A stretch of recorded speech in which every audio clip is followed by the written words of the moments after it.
Buenas chicos, ¿qué tal? ¿Cómo lleváis el confinamiento en casa? Espero que bien, en la cuarentena vaya todo bien para vosotros y sobre todo para vuestras familias.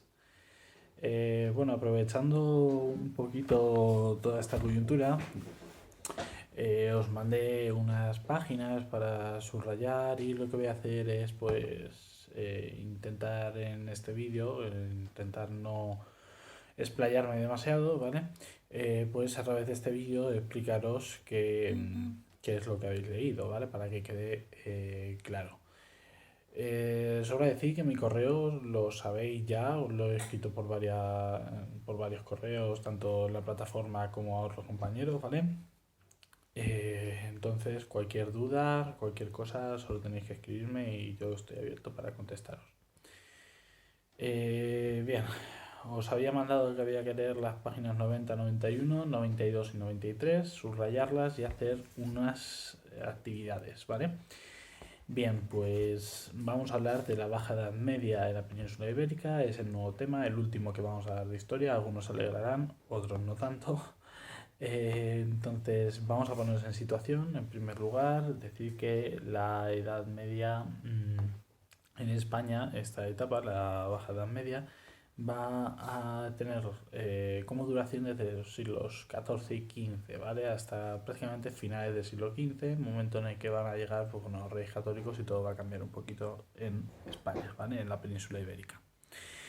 Aquí vamos a hablar de varios reinos peninsulares, vamos a hablar de Castilla, vamos a hablar de Aragón, de Portugal, de Navarra, etcétera, ¿vale? En primer lugar, tenemos que tener en cuenta cuál es la perspectiva histórica de donde venimos. España no es lo que era hace 8 siglos, ¿de acuerdo? Ya visteis en el tema 3 de vuestro libro cómo España se ha ido generando a través de un conglomerado de reinos que poco a poco pues, se han ido uniendo a lo largo de los siglos en funciones de pues, intereses territoriales, intereses políticos, comerciales, económicos, etcétera, ¿vale? Pues eso es lo que nos ha llevado a lo que hoy en día es España y Portugal también, porque Portugal, recordad que sale de una pequeña escisión que el conde Alfonso I de Portugal logra que sea independiente respecto de Castilla y de esa manera se hace un reino, ¿vale? Pues hoy vamos a hablar de las transformaciones económicas y sociales que hay en la península ibérica. Vamos a hablar tanto de agricultura como de economía. Vamos a hablar de Castilla, de Aragón y de Portugal en este primer punto, en la página 90. Vamos a hablar también de la sociedad de la Baja Edad Media en la península ibérica. Y vamos a ver también la situación política y la expansión territorial de los reinos cristianos. Porque en esta época tenemos que recordar que todavía están los musulmanes en la península ibérica, ya muy reducidos, ¿vale? Acordados de esa batalla de las Nadas de Tolosa en 1212, en la que se van los almohades y prácticamente las taifas que quedan son todas conquistadas, salvo una, salvo la de Granada, que además en la página 93 tenéis un mapita, ¿vale? Aquí, si veis, toda esta línea era de los musulmanes, ¿vale? Toda esa línea, ahí, ¿vale? Y esto es lo que queda al final el reino de Granada, el reino nazarí de Granada, que va a durar desde 1232 hasta 1492, ¿vale? Bueno, pues vamos a empezar. En primer lugar, hablar de las transformaciones económicas y sociales de la Edad Media en España, de la Baja Edad Media, tenemos que empezar hablando por la economía. La economía se va a sustentar en la agricultura, es la base económica, ¿vale? Agricultura es el ABC de nuestra economía en la Baja Edad Media, ¿de acuerdo? Se van a cultivar cereales como pues eso, cereales, perdonadme. Se van a cultivar cereales, la vid y el olivo. Seguimos un poquito en la misma línea que en los siglos anteriores, ¿vale? Esto no va a cambiar en la península ibérica apenas, ¿vale? Eso sí, se van a desarrollar las huertas. Todas estas huertas, tan famosas hoy en día en Murcia, en toda la costa valenciana, ahí por la zona baja de Alicante, Murcia, Almería, pues todas esas huertas se van a poner muy de moda en esta época, ¿vale? Se van a aprovechar muchos cultivos de los musulmanes para empezar un poquito a introducirlos en la dieta de los reinos cristianos. Esto va a suceder en el sureste peninsular, como os digo, en toda la zona esta de Murcia, de Almería, de Alicante, etcétera, ¿vale? Va a haber grandes avances técnicos, al igual que en el resto de Europa. La península ibérica en esta época no va tan atrás respecto a Europa, sino que avanzan con ellos, lo que iban a agradecer sobre todo la superficie cultivada.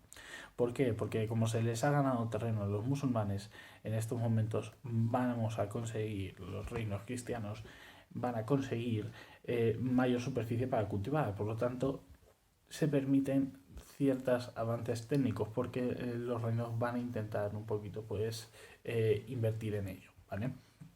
Además, va a permitir un aumento de la producción, un aumento de la población, como veremos en la sociedad, ¿vale? Sin más, vamos a hablar de los tres principales reinos de la península en esta época, Castilla, Aragón y Portugal. No vamos a olvidarnos tampoco de que hay otros dos, que son los condados catalanes, junto con Navarra, ¿de acuerdo? Pero principalmente vamos a hablar de estos. ¿Qué es lo que va a pasar en Castilla? Castilla es el reino más importante de la Baja Edad Media. Se va a convertir por derecho propio en el reino más poderoso.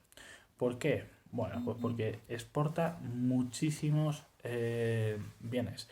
Exportar, para quien no lo sepa, es vender, es decir, exportar pero a otros reinos, vender a otros reinos. Es decir, Castilla, por ejemplo, vendía lana, hierro y aceite a otros reinos como a Aragón o a Francia o a Inglaterra, ¿vale?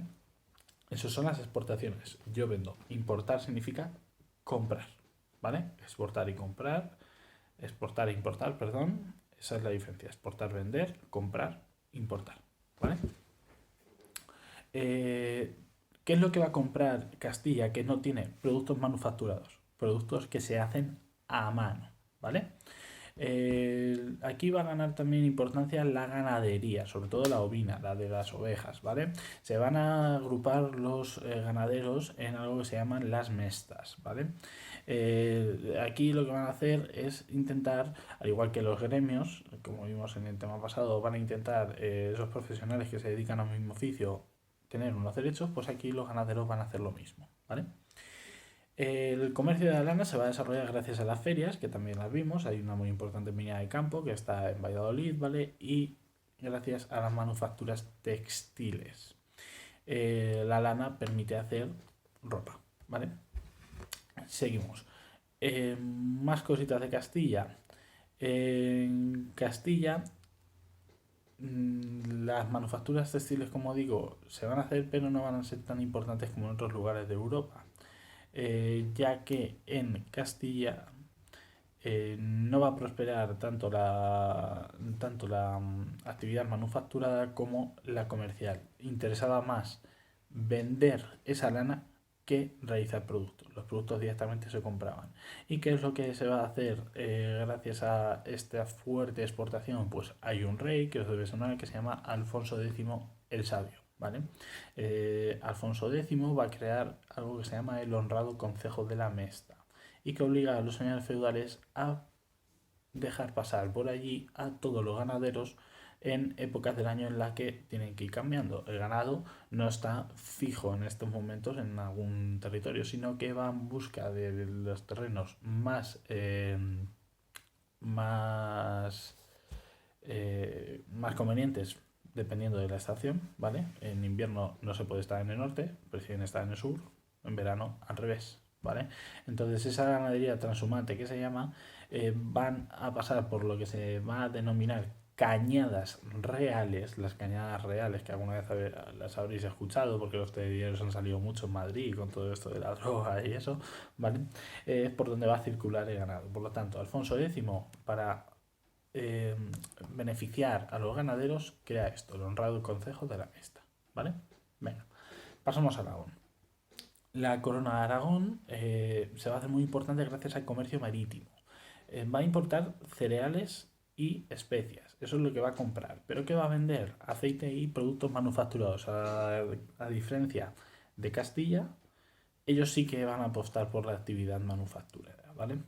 Además también van a aprovechar para crear los astilleros. Los astilleros es donde se fabrican los barcos. ¿Por qué en Aragón y no en Castilla? Bueno, pues porque en Castilla las playas prácticamente te llevaban, si tú salías desde allí hacia el norte de Europa o hacia el fin del mundo, ¿vale? Porque no se creía que más allá de Galicia, Portugal, no había nada, el este de las Azores, ¿vale? Por lo tanto, eh, Aragón sí que va a aprovechar el Mediterráneo como fuente de enriquecimiento, ¿vale? Desde Aragón, desde toda la corona de Aragón, van a aprovechar para ir a diferentes puntos del mar Mediterráneo, a Francia, a Italia, a Chipre, el norte de África, etcétera, ¿vale? Todos esos lugares van a ser muy aprovechados por Aragón, que además, ya veremos después, cómo se van a instalar allí. En el mapa de la página 90 tenéis un mapa de la expansión de Aragón, ¿vale? Si os fijáis, aquí Aragón y Cataluña ya están unidos, ¿vale? Y esto es lo que van conquistando poco a poco, lo que se van haciendo con ellos, ¿vale? Grecia sería una parte nuestra también, Aragón, toda la parte del reino de Sicilia, Cerdeña, etcétera, ¿vale? Toda esa zona va a ser de Aragón, pero ya lo veremos con la evolución política, ¿vale? Todo esto lo que va a hacer es que se creen los consulados de mar. Los consulados de mar donde se instalan los cónsules, que son los que están al frente de ellos, ¿vale? Por último, hablar de Portugal. De Portugal nada, muy poquito. Vamos a decir únicamente que se van a empezar a financiar expediciones por la costa atlántica de África, sobre todo un rey que se llama Manuel el Afortunado, Enrique el Navegante, etcétera. Todos esos lo que van a hacer es ir por la costa occidental de África, ese examen que todavía nos queda por hacer, ¿de acuerdo? Van a ir por toda la zona del Sáhara, de las Canarias, van a dar la vuelta a Sudáfrica hasta llegar a la India, ¿vale? Al Cabo de Buena Esperanza, que se va a llamar así por Vasco de Gama, ¿vale? Eso va a ser en el siglo XV, ya mediados finales del siglo XV, ¿vale? Pero bueno, situémonos. Esto ha sido las transformaciones económicas y sociales. Vamos a pasar a la economía, a la sociedad, perdón. Una vez que hemos hablado de las transformaciones económicas y sociales, vamos a pasar a hablar de la sociedad, ¿vale? La sociedad va a aprovechar todos los territorios conquistados, los reyes cristianos, ¿vale? Van a aprovechar todo esto para mandar a sus súbditos a repoblar los territorios conquistados, ¿vale? Esto va a hacer que el crecimiento de la población cristiana se vaya beneficiando de todos esos nuevos territorios para ir asentándose y creando nuevas ciudades, ¿vale?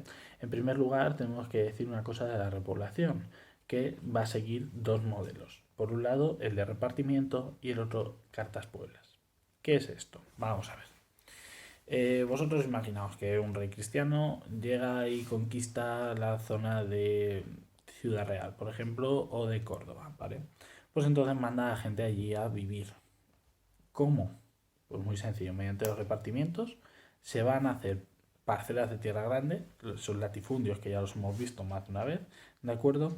Y se les van a dar a los nobles y a las órdenes militares. Aquí el feudalismo va a ser un poquito más latiente, ¿vale? Que en el resto de Europa. Eso nos explica por qué hoy en día en Castilla-La Mancha, en Extremadura o en Andalucía hay grandes parcelas de tierra que pertenecen a pocas personas, ¿vale? Por los repartimientos.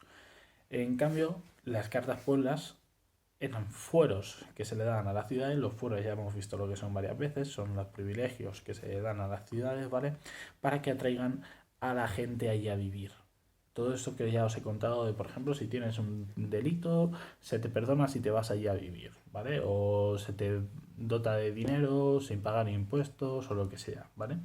Toda esa gente se va a ir allí a petición del monarca y de los nobles porque así se establecen en un lugar y no los van a volver a conquistar, ¿vale? La coexistencia entre las tres religiones va a ser muy importante en algunas zonas, como por ejemplo Toledo, aunque está muy mitificada, que no os engañen, no fue tanto eso del Toledo de las tres religiones, de los musulmanes, cristianos y judíos, fue un poquito más complicado de lo que se nos vende hoy en día, ¿de acuerdo? Pero no, lo que quiere decir esto es que no se expulsa en un primer momento a los que tienen una religión distinta al cristianismo, sino que van a vivir con ellos. Lógicamente, unos van a tener más privilegios que otros, van a vivir en zonas apartadas, ¿de acuerdo? Pero tienen esa coexistencia.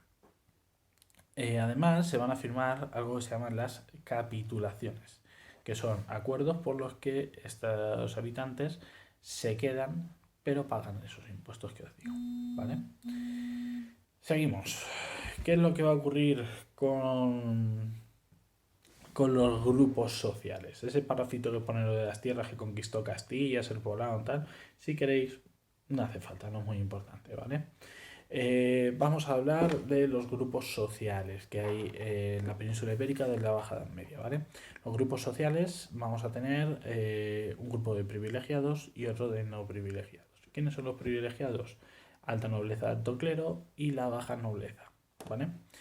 Los no privilegiados pues son la burguesía urbana y el resto de la población junto con las minorías religiosas, ¿vale? Esos judíos, esos musulmanes que hemos hablado. Tenéis aquí la pirámide social de la Baja Edad Media en la página 91, le podéis echar un ojo. Como podéis ver, en primer lugar está la alta nobleza y el alto clero. La alta nobleza y el clero son los grandes propietarios de la época, son los terratenientes y van a ser muy poderosos sobre todo en la zona de Castilla y de León, ¿vale? La baja nobleza, en cambio, es privilegiada, pero volvemos a mencionarlos como en el tema pasado. Son hidalgos, son gente que por títulos son nobles, no pueden trabajar, pero que no tienen dinero, ¿vale? Tienen muchas deudas, son gente empobrecida. A los hidalgos también se les va a llamar infanzones, ¿vale? Vámonos a los no privilegiados. El grupo de no privilegiados va en aumento, ¿vale? ¿Por qué? Porque la burguesía urbana crece. Tanto la alta burguesía como la baja burguesía ya empieza a instalarse en las ciudades, se les puede llamar por eso burguesía a los habitantes de las ciudades, ¿vale? No vamos a hacer una distinción entre ellos ahora mismo, sino que vamos a hablar de que hay una burguesía urbana. Esta burguesía, ya sea rica o no, va en aumento. Eran comerciantes, eran banqueros, eran mercaderes, artesanos, etcétera. Sobre todo van a ser también judíos, que son prestamistas, ¿vale? Que prestan el dinero. En cuanto al resto de la población, pues vamos a tener a los campesinos libres, a los siervos, a otros trabajadores, etcétera, ¿vale? Que van a habitar tanto las ciudades como las zonas rurales, los ambientes rurales, ¿vale? El campo. Siguen viviendo en esta época aquí en la península ibérica ciertos señores feudales muy importantes, ¿vale? Eso es clave que lo entendamos porque luego vamos a hablar de los reyes católicos, ¿vale? Por último, las minorías religiosas que tenemos en la península ibérica serían los judíos y los mudéjares. Ambos son discriminados. Los judíos ya sabemos lo que son. Los mudéjares, si no lo sabéis, tenéis en la página 91 ahí la definición, que son musulmanes que vivían en territorios cristianos. Posteriormente luego se les va a obligar a convertirse al cristianismo y se van a llamar mozárabes, ¿vale? Venga. Por lo tanto, la sociedad, acordaos, hay dos puntos y yo os lo preguntaré en el examen. Por un lado, repoblación y grupos sociales. Repoblación tenemos que hablar de dos maneras: repartimientos y cartas pueblas. Repartimientos se dan latifundios a nobles y a órdenes militares y a las cartas pueblas que atraen a la gente a vivir. Y grupos sociales privilegiados, una alta nobleza y baja nobleza, un alto clero, y por el otro lado tenemos a los no privilegiados, que serían la burguesía urbana, el resto de la población, donde están los campesinos, siervos, etcétera, y minorías religiosas, ¿vale? Con esto tendríamos nuestro punto número 1. Vamos a hablar del punto número 2.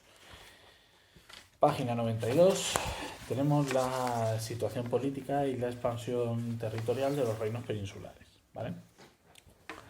¿Qué tenemos que saber de los reinos peninsulares? Bueno, para empezar, los reinos cristianos van a seguir expandiéndose a costa de los musulmanes, como ya os he dicho, les van a ir quitando terreno hasta que se quede Granada. Granada va a permanecer mucho más tiempo aquí, en la península ibérica, porque le interesaba a los reyes cristianos, ¿vale? Toda esta imaginería de la cruzada junto con la reconquista se hace al final un ideal ahí en el que se legitiman los propios reyes para quitarle los territorios a los musulmanes, ¿vale? Es decir, vosotros sois de una religión totalmente distinta, la península ibérica tiene que ser cristiana, os vamos a echar, ¿vale? Esto es una cruzada contra los musulmanes. Por lo tanto, se tiene que hablar más de una conquista de los reinos cristianos que una reconquista. Es importante que lo entendáis. Eso lo vuelvo a repetir como lo hice en ese tema. No se puede hablar de una reconquista cuando no existía un reino como tal, sino que ese reino que existía, el reino visigodo de Toledo, y que había zonas en las que ni siquiera tenían demasiada potestad, por así decirlo, como por ejemplo los vascos, los galaicos, etcétera. En todas esas zonas, ¿vale? Se crean reinos nuevos. Por lo tanto, esos reinos cuando van conquistando, conquistan un territorio que no era suyo antes. Por eso hablamos de una conquista antes que una reconquista, ¿vale? Lo que pasa es que pues han pasado a la historia así, ¿vale? Y este ideal del cristianismo derrotando a la religión musulmana, a los paganos, pues es lo que hace que se legitime la victoria sobre los herejes. Bien, vamos al punto 2.1. En cuanto a los reinos peninsulares, vamos a ver el reino de Granada, Castilla, Aragón, Portugal y Navarra, ¿vale? Esos 5. En primer lugar, el de Granada, fácil. Es el único reino musulmán que va a sobrevivir en la península ibérica, ¿vale? Después de las Navas de Tolosa, 1212, está derrotado a los musulmanes, empiezan a ir los almohades, estos se quedan otra vez las taifas, que eran reinos independientes, acordados, y los únicos que se van a quedar aquí en la península ibérica es el reino nazarí de Granada. Se instala una dinastía nazarí, como su propio nombre indica, en 1238, que prosperó gracias al comercio con el norte de África y con los cristianos. Además, van a pagar parias. Acordaos que las parias eran los impuestos que pagaban los musulmanes a los reyes cristianos para que no les atacasen, para que no les conquistasen, ¿de acuerdo? Como os digo, 1238 se instala la dinastía nazarí y va a durar hasta 1492. Como veis, más de 250 años, ¿vale? La corona de Castilla. La corona de Castilla, en 1230, va a tener a un rey muy importante que es Fernando III, apodado el Santo, ¿vale? Fernando III va a unir Castilla y León, ¿de acuerdo? En 1230, Fernando III va a unir los reinos de Castilla y de León porque los hereda ambos. Por lo tanto, quedan ya bajo su nombre y el de sus descendientes el título de Castilla y de León, ¿vale? Además, vamos a ver ahora el reino de Aragón, la corona de Aragón. No es lo mismo decir reino que corona, ¿vale? El reino de Aragón era antes de que perteneciera a Navarra, que ya lo vimos con la muerte de Sancho III el Grande. Después se va a llamar la corona de Aragón. Va a ser muy importante aquí que recordemos algunos nombres. Estos nombres son Ramón Berenguer IV y Petronila de Aragón. ¿Por qué? Vamos a ver, había un rey que se llamaba Alfonso I, ¿de acuerdo? En el que murió sin hijos en el siglo XII, ¿vale? Cuando él muere, el reino se lo deja a las órdenes militares. Esto no es aceptado por los nobles que eligen un rey. ¿A quién van a elegir? A su hermano. El problema es que su hermano era monje, ¿vale? Ramiro II, el monje. Él se sale de la iglesia, tiene una hija, se casa, tiene una hija que se llama Petronila y se vuelve a meter a monje. El problema es que en Aragón las mujeres no podían reinar, necesitaban tener un marido. Y la joven Petronila se casa con el conde de Barcelona, los condados catalanes que eran un territorio aparte como ya vimos, ¿vale? Que surgen de la marca hispánica. Los condados catalanes, al mando de Ramón Berenguer IV, la corona de Aragón, con Petronila, se casan, una muy jovencita, el otro ya pues con una edad considerable, no era mayor, ¿vale? Pero ya era un adulto de hecho y derecho. Más mayor que yo, que luego me decís que cuántos años tengo. Entonces, al casarse van a unir la zona de los condados catalanes con Aragón, ¿vale? Sus hijos ya van a ser sus descendientes, reyes de Aragón y conde de Barcelona, de Gerona, de Lérida, etc., ¿vale? Alfonso II es su hijo y es quien lo va a heredar, ¿vale? Aquí ya empezamos a acordarnos un poquito de los nombres, ¿vale? En Portugal, ¿qué es lo que va a ocurrir? Que se van a extender hasta el Algarve y esa expansión hacia África. Por ejemplo, Ceuta van a apropiársela. Antes de ser española, Ceuta fue portuguesa, ¿vale? Y por último, el Reino de Navarra. Del Reino de Navarra, ¿qué es lo que tenéis que saber? Pues que desde el siglo XII se le va a llamar así, pero que ya va a estar limitado tanto por Castilla como por Aragón y por el norte por Francia. Hay veces que se van a liar con el rey francés o que el rey francés incluso va a ser rey de Navarra, ¿vale? O copríncipe, pero finalmente luego ya veremos mucho más adelante cómo se va a integrar en Castilla. Pero de momento tenéis que saber, pues eso, que está aislado en cuanto a Castilla, Aragón y por el norte Navarra y Francia y por lo tanto su reconquista acaba muy pronto, sus territorios quedan muy delimitados, ¿vale? En el punto 2.2, en cuanto a las instituciones y organización política, que será lo último que veamos en este vídeo, vamos a ver cómo el monarca va a otorgarle mucho más poder a los funcionarios.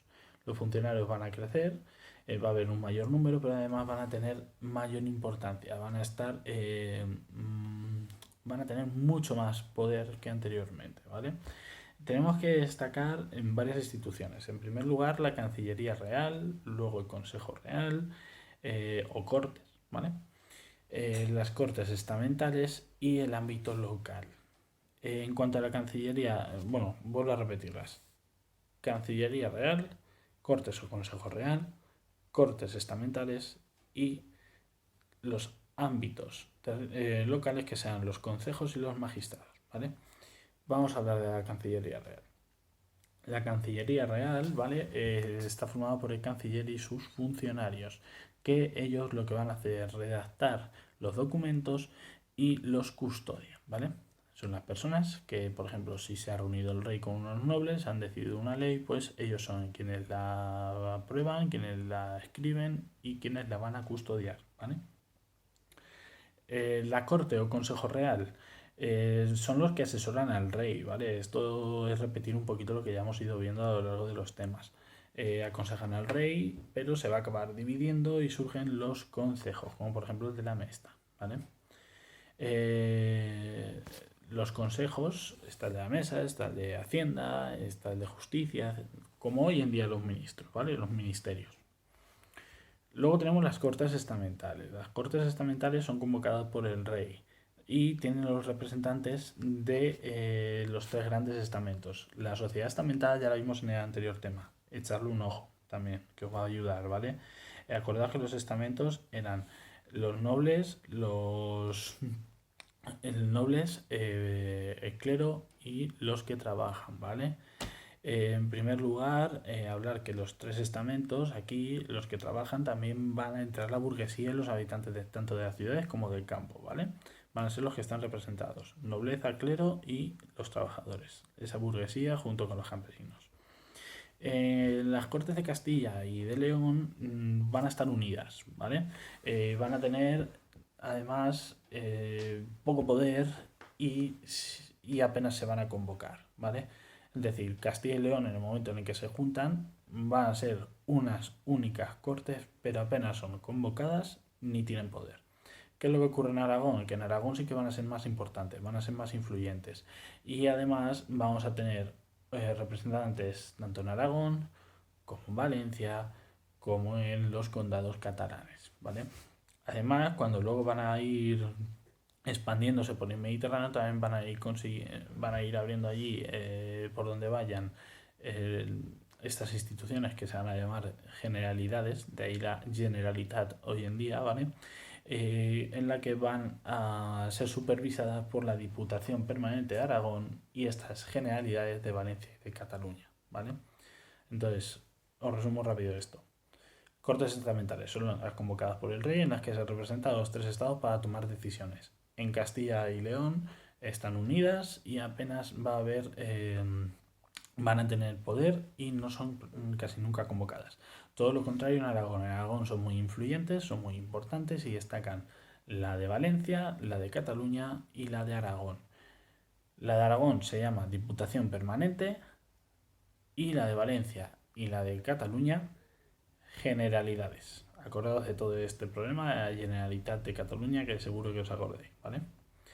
Y por último, lo último que vamos a ver hoy, los ámbitos locales, vamos a tener dos instituciones, como os he dicho, los concejos, que es la reunión de todos los vecinos del municipio, en la que están limitados unos pocos a los dominantes. Por ejemplo, vamos a tener en Barcelona el Concejo de Ciento, es decir, que las personas más influyentes, las más ricas, son las que se van a las que van a dominar la ciudad, ¿vale? Todos los demás, los que no tengan dinero, pues oír, ver y callar. Y los magistrados, ¿vale? Los magistrados lo que van a hacer es llevar a cabo tareas específicas, que eso también lo vimos ya en el anterior tema, ¿vale? Estas tareas específicas pues, van a ser de justicia, van a ser de ámbito de hacienda, de impuestos, etcétera, ¿vale?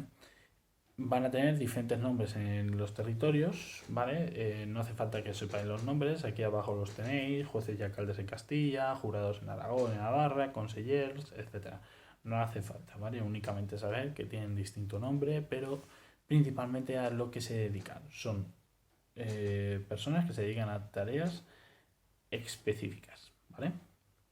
Bueno, hasta aquí va a ser la clase de hoy. La expansión de Castilla y Aragón la vamos a dejar para la próxima vez, en la que hablaremos ya también del arte gótico. ¿De acuerdo? Un saludo, espero que os hayáis enterado y si no, pues me escribís sin problema que yo os contestaré.